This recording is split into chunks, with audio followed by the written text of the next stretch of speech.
नमस्कार, day news में आप तमाम दर्शकों का स्वागत है। मैं हूं अखलाक सिद्दीकी। नगर निगम चुनाव 2022 को लेकर के मधुबनी में राजनीतिक सरगर्मियां काफी तेज हो चुकी है। अब तक अभी तो चुनाव की तारीखों का ऐलान नहीं हुआ है, लेकिन जितने भी मेयर और डिप्टी मेयर और वार्ड पार्षद के प्रत्याशी हैं, उन्होंने अपनी ताकत अभी से झोंक दी है।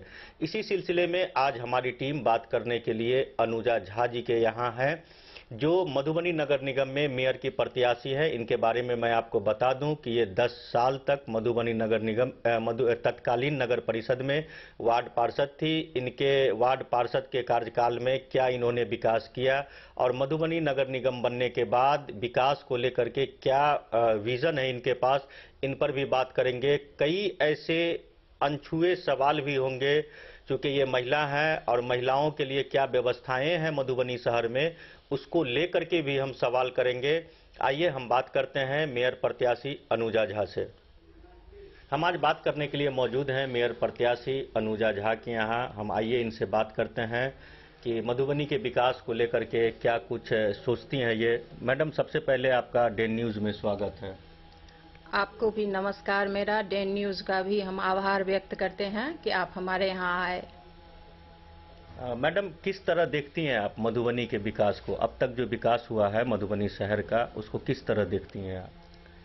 देखिए, मधुबनी का विकास बहुत बहुत कम, मेरे नज़र से बहुत कुछ ऐसा है जो विकास के नाम पर मात्र रेखांकन है। पहले नगर परिषद था, अब जाके ये नगर निगम बना है। अब तो विस्तारित हो गया है, बहुत सारा पंचायत भी इसमें जोड़ दिया गया है, तो अब तो विस्तार हो चुका है। लेकिन पहले का जितना वार्ड, 30 वार्ड था यहाँ मधुबनी नगर परिषद के क्षेत्र में, तो जो होना चाहिए विकास मेरे हिसाब से नहीं हुआ है। लेकिन हम किन्हीं पर टीका टिप्पणी नहीं करेंगे कि किस वजह से नहीं हुआ, क्या हुआ। यहाँ की जनता जागरूक है, सब लोग जान रहे हैं कि क्यों काम नहीं हो पाया, क्या व्यवस्था था, क्या कमी रह गई जिस वजह से अधूरा रह गया मधुबनी नगर निगम का विकास। लेकिन जो बीत गया उस पर हम क्या कहेंगे, आने वाले समय में इसको कैसे अच्छा करना है, हम उस पर आपसे बात करेंगे। जनता ये जानना भी चाहती है कि पिछला जो नगर परिषद था, आखिर क्यों विकास आपके मुताबिक भी अवरुद्ध रहा? लोग भी कहते हैं कि विकास अवरुद्ध रहा। कुछ तो प्रकाश डालिए जो लोगों को जानकारी हो सके। देखिए, जो चेयर था, उस चेयर पर जो भी बैठते थे, सबसे पहले उनको ये जानकारी होनी चाहिए, मेरे हिसाब से उनको ये जानकारी होनी चाहिए उनका पावर क्या है, उनका कार्य क्षेत्र क्या है, उनका अधिकार क्या है, वो क्या कर सकते हैं। अपने नगर परिषद का जो क्षेत्र था उसके लिए वो क्या कर सकते थे। हो सकता है उसमें कुछ कमी थी, कुछ जानकारी का भी अभाव रहा हो, कुछ ऐसा स्रोत नहीं मिला। कभी एग्जीक्यूटिव और नगर परिषद के जो अध्यक्ष थे उनमें तालमेल सही नहीं बैठ पाता था। कभी कभी पहले का जो सिस्टम था 2 साल पे अविश्वास लगना, तो ये सब भी परेशानी थी। यदि काम कुछ शुरू भी होता था तो देखते थे अविश्वास लग जाता था बीच में, तो काम ब्रेक हो जाता था उससे भी। फिर 2 साल के बाद दूसरे आ जाते थे मुख्य पार्षद के रूप में, तो फिर काम वहां से रीस्टार्ट होता था। तो यदि कोई 5 वर्ष सही से रहते तो हो सकता है विकास कुछ होता। नहीं होता ऐसा बात नहीं है, कुछ होता। उसमें सबको सहयोग करना था, तो सबकी जिम्मेवारी थी। पूरा विकास नहीं हो पाया, लेकिन होगा, अब होगा।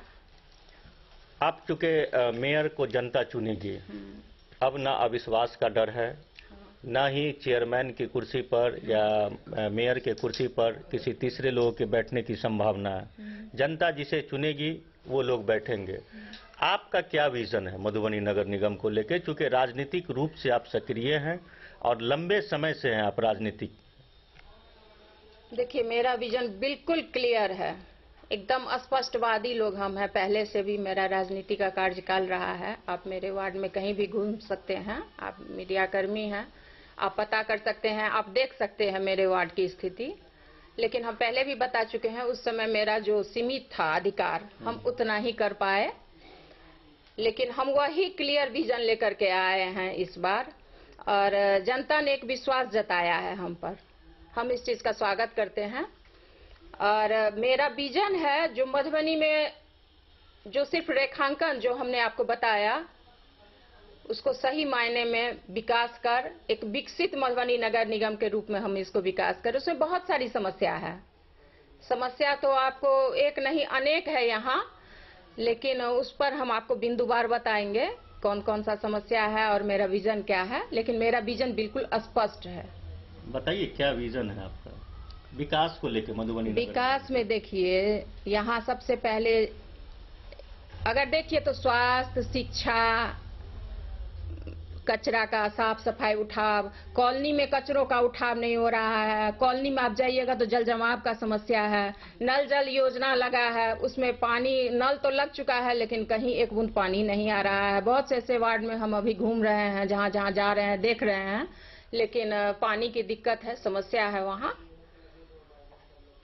तो ये जो समस्या है, मान लीजिए कि हम एक चकदा को ले लेते हैं। हाँ, चकदा में काफी जल जमाव होता है। हाँ, चकदा पहले भगवाड़ा पंचायत में हाँ, आता हाँ, था, अब हाँ, नगर निगम में है। हाँ, हाँ। उसके जल निकासी की क्या व्यवस्था है, क्या प्लान है आपके पास?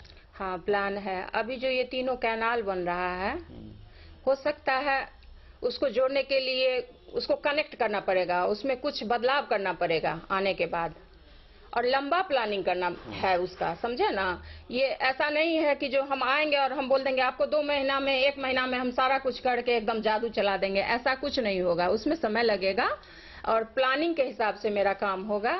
उसको कनेक्ट करना पड़ेगा, मेन कैनाल जो बन रहा है उस सबसे पुलिया बीच में डाल डाल के और उसको कनेक्ट करना पड़ेगा। वो पूरे शहर का बात कर रहे, चकदा का ही नहीं है। आदर्श कॉलोनी आप देख लीजिए, आदर्श कॉलोनी का क्या स्थिति रहता है, एक दिन बारिश हो जाए तो बिल्कुल डूब जाता है, कमर भर पानी रहता है। बीएनजा कॉलोनी को देख लीजिए, तिरहुत कॉलोनी को देख लीजिए, इतने अच्छे अच्छे कॉलोनी और उनका स्थिति बहुत बदतर है। तो प्लानिंग के हिसाब से उनको भी काम, सबको कनेक्ट यदि किया जाएगा ना सही ढंग से, प्रॉपर चैनल में काम होगा, एक बूंद पानी कहीं हमारे नगर में नहीं लगेगी। एक चीज हम जानना चाह रहे हैं कि अगर आप प्रॉपर चैनल वे में उसको कनेक्ट करेंगे, मान लीजिए कि आपका घर हनुमान नगर कॉलोनी में है। ठीक है। हनुमान नगर कॉलोनी की जो सड़कें हैं वो नीचे है मुख्य सड़क से, कैसे होगा ये? होगा, इसका भी निराकरण होगा। उसको भी सीवर, जैसे महानगर में आप देखते होंगे कि रोड के बीच से नाला का दिया जाता है, प्रोविजन है, और उसको नहर से कनेक्ट करेंगे। तो जब ही बीच में वो उस हिसाब से सीवर बनेगा और उसको कनेक्ट किया जाएगा तो नीचे भी है तो कोई दिक्कत नहीं है, एक बूंद पानी नहीं लगेगा। मधुबनी शहर में व्यापारी वर्ग के बहुत ज्यादातर लोग हैं, एक हब है मार्केट में। व्यापारियों के लिए आपके पास क्या विजन है? क्या उनको आप मतलब नगर निगम के द्वारा क्या सुख सुविधाएं उनको मिलेंगी, इस पर क्या आपका ख्याल है? देखिए, व्यापारियों के लिए अभी ये जो जाम का भी समस्या यहाँ मधुबनी नगर निगम में है, उन लोगों के पास भी दिक्कत है। देखिए, बहुत लोग ऐसे हैं हमारे नगर में जो डेली के आमदनी पे अपना परिवार चलाते हैं, वो निर्भर हैं। तो उनकी भी मजबूरी है, वो करेंगे क्या? वो मेहनत मजदूरी करके 2 पैसा कमाते हैं, अपने परिवार को पालते हैं। तो इसके लिए नगर निगम को व्यवस्था सही में करना पड़ेगा। नगर निगम के पास इतना जगह है मधुबनी में, जो हमको लग रहा है यदि सही ढंग से उसको यूज करे नगर निगम, तो हर वर्ग के लिए एक व्यवस्था होगा। जैसे आप व्यापारी वर्ग के लिए कर रहे हैं ना, उनके लिए बनवाया जाएगा, उस तरह का व्यवस्था किया जाएगा कि वो लोग उसके अधीन अपना काम अच्छे से कर सकेंगे। अब कहीं ठेला लग रहा है, कहीं रेहड़ी लग रहा है, या सब्जी मार्केट आप ले लीजिए, रोड पे सब्जी वाले बैठते हैं, यहाँ बैठते हैं, ये नगर निगम के सामने में आप देखिएगा। जबकि नगर निगम का जमीन जस्ट अपोजिट वहाँ खाली पड़ा हुआ है, नगर निगम का अपना स्पेस है। तो यदि उन लोगों का व्यवस्था वहाँ ढंग से किया जाए, सेट दे करके, लाइट का व्यवस्था करके, तो वो लोग आराम से वहाँ अपना काम भी कर सकेंगे, अपने परिवार को भी पाल सकेंगे, लोगों को भी सुविधा होगी। वहाँ कठिनाई हो रही है, रोड जाम होता है, सड़क जाम होता है, गंदगी फैलती है। आप एक महिला है, 10 साल पार्षद रही हैं। बहुत अफसोस के साथ एक सवाल हम आपसे करना चाह रहे हैं, बहुत अफसोस के साथ। 30 पार्षदों में लगभग 13 और 14 के आसपास महिलाएं चुनाव जीत करके आती थी। 15। आप 10 साल पार्षद रहे, कभी मधुबनी बस स्टैंड घूमी कि नहीं? हाँ, घूमे हैं। क्या व्यवस्था है? कुछ व्यवस्था नहीं है। क्या होना? बहुत घटिया, बहुत घटिया। सबसे पहले तो बस स्टैंड यहाँ नहीं होना चाहिए, जो बीच मार्केट में है। जाम का मुख्य कारण वो भी है। एक जो स्टेशन पर नजदीक में वहाँ दिया गया, वहाँ स्पेस ही नहीं है। वो काली मंदिर, वहाँ एक मंदिर है, वहाँ का वातावरण अलग होना। बस स्टैंड बीच में, उसको सबसे पहले तो टाउन से उसको बाहर करना पड़ेगा। बस स्टैंड को, और सुव्यवस्थित जो एक व्यवस्था होना चाहिए बस स्टैंड का, वो होना चाहिए। वो होगा बिल्कुल सिस्टम से होगा। हम आपको बोले ना, सब कुछ सिस्टम से होगा। अभी सब अव्यवस्थित है, व्यवस्थित किसी चीज को हम नहीं कर सकते हैं। हम थे 10 वर्ष। आप दोनों समय सत्ता के साथ रहे। हाँ। क्या मैं सही हूँ? नहीं, गलत। दोनों समय हम विपक्ष में रहे। नहीं, आप जिन्हें गार्जियन मानती थी उनको नैतिक आपका समर्थन था। वो मेरा अपना, लेकिन ये मेरा अपना संस्कार है। जिस तरह से महिलाओं को जो सम्मान मिलनी चाहिए हम आपको बताते हैं, हम विपक्ष में थे, हम खुल के बता रहे हैं। सिंगल अनुजा झा एक पर्सन ऐसी थी, 30 में 29 एक जगह, मतलब 2 जगह वो लोग डिवाइड। अनुजा झा का एक तीसरा खेमा रहता था सिंगल। अनुजा झा अकेले काफी है, क्योंकि अनुजा झा सही का आवाज उठाती थी। और सब लोग जब, अगर 1 लोग रहेंगे एक साइड और 15 लोग मिल जाएंगे एक जगह, या 29 लोग मिल जाएंगे, हो सकता है कभी कभी ऐसा माहौल होता था कि 29 लोग मिल जाते थे, तो अनुजा झा तो सिंगल रह गई। लेकिन अनुजा झा आवाज उठाते रही, और कोई दिक्कत नहीं यदि हमारी बात को नहीं वहां रखा गया, यदि नहीं हो पाया उस तरह का। मधुबनी नगर निगम में आय का स्रोत सीमित होगा और विकास के बड़े बड़े दावे किए जा रहे हैं। लग रहा है ये लोकल चुनाव नहीं है, ये राष्ट्रीय स्तर का चुनाव है, राज्य स्तरीय चुनाव है। तमाम तरह के जो उम्मीदवार हैं, चाहे आप हों या आपके प्रतिद्वंदी हों, वो बड़े वादे कर रहे हैं। तो ये सीमित आय में, सीमित संसाधन में अपने आप को कैसे आप मधुबनी नगर निगम का विकास कर पाएंगे? देखिए, लोकतंत्र है, और लोकतंत्र में आप किसी पर कोई बंदिश बैंड नहीं लगा सकते हैं। सब लोग खड़े होंगे, सब लोग अपना अपना विचार रख रहे हैं। लेकिन मेरा विजन जो है ना, वो बिल्कुल क्लियर है। हम आपको बताए हैं, बिल्कुल स्पष्टवादी हैं हम। और नगर निगम का जितना जमीन है ना, हम आपको बताए हैं, उससे इतना आय का स्रोत बढ़ेगा जो उससे विकास की बयार बहेगी मधुबनी नगर निगम में। हम आपको बताए हैं, इतना स्पेस है वहां, यदि सही ढंग से किया जाए, बहुत कम रेंट पे, जैसे यही बोले हैं, सब्जी वाली सब लोग हैं, या रेहड़ी जो लगाते हैं, या दुकान सब जितना है यहाँ, और लोग कब्जा करके उसको रखे हुए हैं।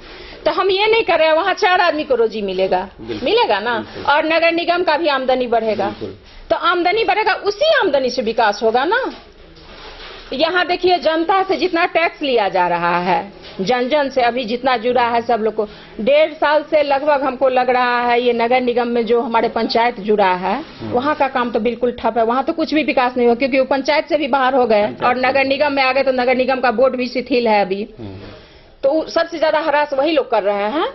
तो उन लोगों पर थोड़ा ज्यादा फोकस करना पड़ेगा। वहाँ हम देखे हैं, बहुत दयनीय स्थिति है, वहाँ कुछ भी, कोई भी व्यवस्था नहीं है। उन लोगों को बहुत ज्यादा परेशानी है, परेशानी पूरे नगर निगम की है, लेकिन वहाँ कुछ और ज्यादा है। लेकिन हमको कोई दिक्कत नहीं होगा। हम कहे ना, नगर निगम का आमदनी इतना आएगा कि हम विकास करके रख देंगे। अतिक्रमण को लेकर के क्या सोचती हैं? जुड़ा एक सवाल करूं आपसे? हाँ, करिए। अभी जिस जगह हम लोग बैठे हुए हैं, यहाँ से चंद कदम की दूरी पर वाटसन कैनाल है। क्या आप मेयर बनती हैं तो जो रसूखदार इसको कब्जे में किए हुए हैं उन पर कार्रवाई होगी? एकदम कार्रवाई होगी, और आप अपने चैनल से चलाइएगा, होगी कार्रवाई। जो सही काम है वो काम सही काम होगा, जो गलत है वो गलत है। एक सवाल है जनमानस से जुड़ा हुआ, क्योंकि आप 10 साल नगर परिषद की पार्षद रहे। कई प्रकार के टैक्स लिए जाते हैं। जब हमारे आपके यहाँ किसी प्रकार का काम होता है तो लोग मजबूरी भर जाते हैं नगर निगम, तो होल्डिंग टैक्स के नाम पर। क्या वो सुविधाएं लोगों को मिलती है जितनी टैक्स हम दे पाते हैं? नहीं मिलती है। वही चीज तो हम अभी आपको बताएं, वो नहीं मिल पा रही है। जितना टैक्स लिया जा रहा है उस हिसाब से उनको कोई भी सुविधा नहीं दिया जाता है। न कचरा का उठाव किया जाता है, न रोड है, न नाला है सिस्टम से। वही तो बताया कि कॉलोनी में पानी लगा है। एजुकेशन का है, देखिए एजुकेशन का तो उसमें तो बहुत चेंज करना पड़ेगा। स्कूल सब भी है, तो बहुत जगह बहुत तरह का समस्या देख रहे हैं, है परेशानी। सुधार सब कुछ में करना पड़ेगा भैया, होगा। आपको नहीं लगता है कि एक नगर परिषद का जो एक जमीन, मतलब जो जमीन है उस पर एक अच्छा सा मॉडल स्कूल बने जिसमें गरीब तबके के बच्चों का अच्छे से एजुकेशन हो? हाँ, होना चाहिए। क्या इस पर एकदम होना? हाँ, मेरा फोकस है वो भी। बहुत तरह का, हम बोले ना, जो लिस्ट वाइज हम अपना बना के रखे हुए हैं, यहाँ का जो समस्या, जन समस्या है, और उसमें ये शिक्षा भी आता है। कहे ना, इतना स्पेस, इतना जमीन है नगर निगम के पास जो हम अच्छा सा एक खोल सकते हैं, उन लोगों को सुविधा मिलेगी। और उतना ही नहीं, आपको स्वास्थ्य पर भी काम करना पड़ेगा। स्वास्थ्य पर क्या कीजिएगा बताइए, क्योंकि स्वास्थ्य से जुड़ी हुई भी कुछ सवाल है। स्वास्थ्य पर एक हॉस्पिटल है बस यहाँ, और उसी हॉस्पिटल में जिनको जो इमरजेंसी हो लोग जाता है, या जो परेशानी हो वो जाते हैं।